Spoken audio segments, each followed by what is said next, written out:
Assalamualaikum warahmatullahi wabarakatuh. Nama saya Muhammad Idah Hamdullah bin Abdul Aziz dari kelas DTH3A. Hari ini saya ingin membincangkan tajuk pembentangan saya bagi subjek pengajian Malaysia, iaitu sejarah Rida ataupun Mara, atau dikenali sekarang sebagai Mara. Rida ialah nama bagi Mara. Maktab Rida telah dibina di Petaling Jaya, kemudian menjadi Institut Teknologi Mara. Kini dikenali sebagai Universiti Teknologi Mara. Rida mempunyai erti yang mendalam bagi membangunkan ekonomi orang Melayu. Majlis Mesyuarat Udang Persekutuan Tanah Melayu MMU PTM telah bersetuju untuk menubuhkan Rida adalah singkatan dari Lembaga Kemajuan Kampung dan Perusahaan LPKP. Namun begitu, peranan yang dijalankan oleh Rida adalah agak terbatas dan perbincangan tentang masalah sosioekonomi antara orang-orang Melayu menjadi antara isu di Kongres Ekonomi Bumi Putra KEB. Pertama, pada 5 hingga 7 Jun 1965, maka Mara lahir melalui resolusi Kongres yang dikelolakan oleh Kementerian Pembangunan Negara dan Luar Bandar dalam mencari jalan membangunkan Bumi Putra. Sebanyak 68 ketetapan telah disepakati dan salah satunya adalah penubuhan Majlis Amanah Rakyat, iaitu Mara. Tubuhnya pada tarikh keramat, iaitu 1 Mac 1966, adalah melaksanakan mandat mengangkat martabat dan maruah bangsa melalui pelbagai bidang ekonomi, pendidik dan kemasyarakatan, yang mana matlamat serta amanat tersebut masih digalas sehingga hari ini. Okey, sampai di sini saja saya rasa tajuk saya ni, dan insya-Allah kawan saya yang lain akan sambung.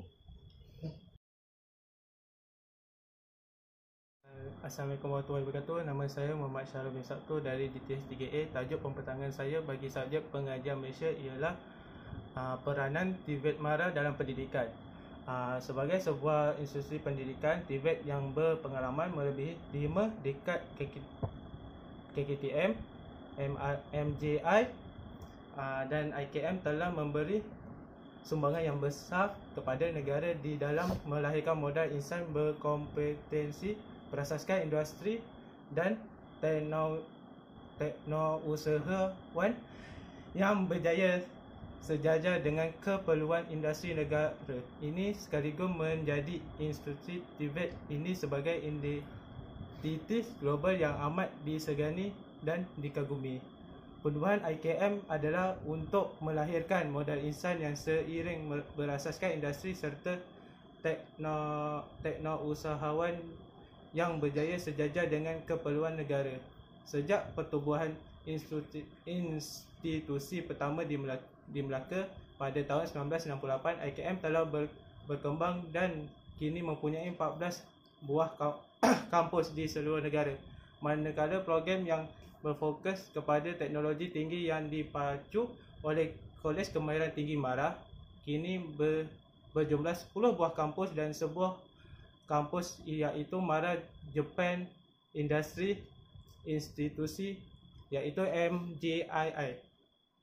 Daripada asal dikenali sebagai sekolah tukar ketika zaman Rida, iaitu pusat latihan yang melahirkan pekerja yang mahir dalam sebuah bidang pendidikan, kemahiran Mara terus berevolusi dengan menawarkan latihan sejajar dengan tuntutan industri dan keperluan pembangunan ekonomi negara. Penglibatan Mara dalam bidang pendidikan teknikal dan vokasional, iaitu TVET, adalah kesinambungan dari zaman Rida di manusia usaha Mara menumbuhkan IKM pada penghujung era 60-an dan 6 buah lagi dekad 70-an. Boleh disifatkan sebagai pencetus kepada wujud pendidikan teknikal berteraskan keperluan industri. Walau bagaimanapun, cabaran utama Mara pada ketika itu bukan sekadar kesukaran untuk membangunkan institusi pendidikan berteraskan kemahiran yang terawat semata-mata, tetapi lebih jauh dari itu adalah untuk mengubah paradigma belia Bumiputra pada dekad awal kemerdekaan.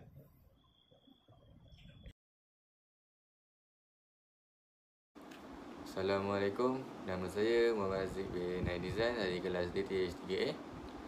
Pada video ini saya akan membentangkan tajuk tentang peranan MARA terhadap usahawan Melayu dan Bumiputra. Objektif pertama bagi peranan MARA terhadap usahawan ialah membangunkan usahawan berjaya dan inovatif dan menyumbangkan kepada pemilik equity. Terdapat 4 program MARA terhadap usahawan Melayu dan Bumiputra. Program yang pertama ialah program structure yang dilaksanakan secara stand alone atau berpackage, termasuk latihan keusahawanan, rancangan perniagaan, coaching, pendapatan industri dan simulasi. Meliputi 3 aspek berstructure iaitu pembudayaan dan pengwujudan, peningkatan dan pemantapan, pemerhatian dan pengukuhan. Program latihan ini menyasarkan bakal usahawan di pelbagai tempat iaitu di peringkat usahawan seperti startup atau scale up.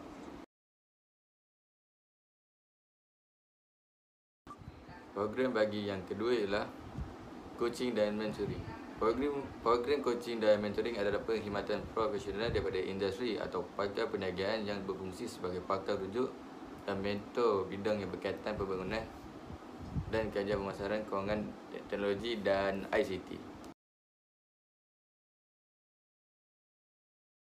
Bagi program yang ketiga ialah program khidmat nasihat. Khidmat nasihat ialah satu kemudahan yang disediakan oleh MARA kepada usahawan dan bakal usahawan. Program yang berbentuk outreach dan boleh diperolehi daripada 117 buah pejabat MARA di daerah dan 14 buah pejabat MARA di negeri.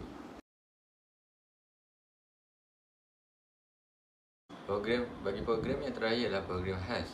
Program khas yang dilaksanakan oleh MARA melalui penglibatan pejabat MARA negeri PMN, pejabat MARA daerah PMD dan institusi pendidikan MARA IPMF. Program ini merupakan platform untuk menyalurkan maklumat yang tepat dan betul.